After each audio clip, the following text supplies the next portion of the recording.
There's a crisis in recruitment and retention it's affecting first responders across Connecticut, particularly volunteer firefighters, emergency medical services personnel, even recruiting for law enforcement, for police officers. It continues to be down.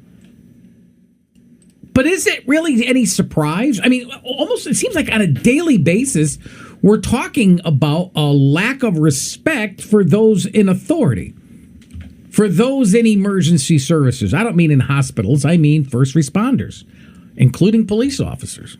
The interview chair is actually he is a police officer. He's also in the legislature, specifically the House, serves on the Judiciary Committee, Education, and is the lead Republican in the Public Safety and Securities Committee. Let's welcome back to the show State Representative Greg Howard. Representative, good morning. Good morning, Gary. Thanks for having me. Hey, it's always a pleasure. Nice to hear from you. I want to talk about there's a few things I want to talk about, but I want to lead with this because it's crucial regarding first responders and EMS and even police officers. You know it. You see it yourself. You're a police officer. You respond to emergencies. When you see what's happening, and we've been talking about this for the last hour, you know what's happening. Right. So you are in a position of writing legislation. And particularly, you also work in an industry or in a field, if you will, that need help. I mean, that can't be any more clear after 15 minutes of listening to you. It's justified. How do we begin? What's the first step?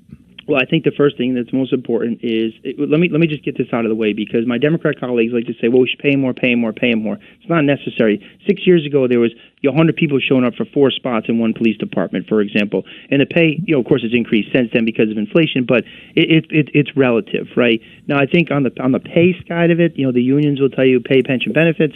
I don't think that we necessarily need to increase pay like that, but I do think we need to keep promises, right? So if we make an agreement with law enforcement officers that this is your pension, this is your benefits, et cetera, we should keep those promises when we've made those promises. So let's just get the pay, pension, benefit thing out of the way. All right. But I think a bigger picture is because it's about drawing people into the profession. I think a couple of things the legislature could do is revamp the qualified immunity that was in police accountability. And I say revamp because it doesn't necessarily have to go, completely just get rid of what was in the police accountability bill in 2020, but make a minor tweak to it enough that the police officers are clearly protected and make that clear from them if they're doing their job correctly.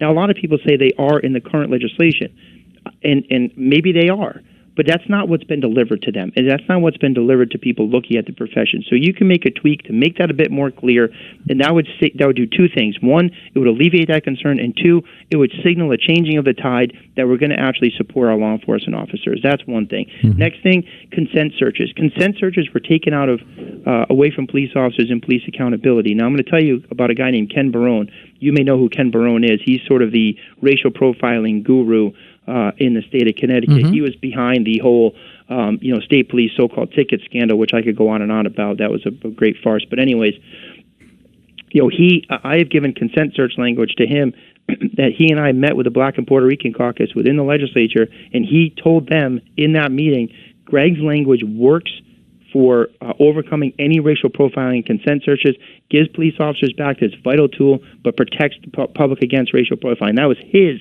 interpretation. Yeah. So that language should come back. Again, it's the right thing to do, and it signals to law enforcement a changing of the tide. The other thing that we could do, is put some protections for law enforcement at their home. Where you have people showing up at their house because they think they can, because it's not like showing up to any other person's house. I mean, if you show up to Dick Blumenthal's house after harassing him for 2 years, what would happen then, right? But it's okay to do it to Brian Fahey down in Groton, Connecticut. That's acceptable by some people's standards, and it shouldn't be. Now, that guy did get arrested, but acceptable to some people's standards. Every single time, instead of coming to a podium, every single time one of the law enforcement officers in his executive branch, because that's where law enforcement falls, has made a mistake or done something wrong, and being silent when they do heroic, very great things, maybe he should come to the podium and say, look what my troopers did today. Yeah. Look what the officers here did today. I know a lot of people like that. Greg, I got to let you go. Great job this morning. What a conversation that we had. Thank you for the work that you do in the legislature and as a police officer. Thanks, Gary. You guys have a great day. Yeah, you got it.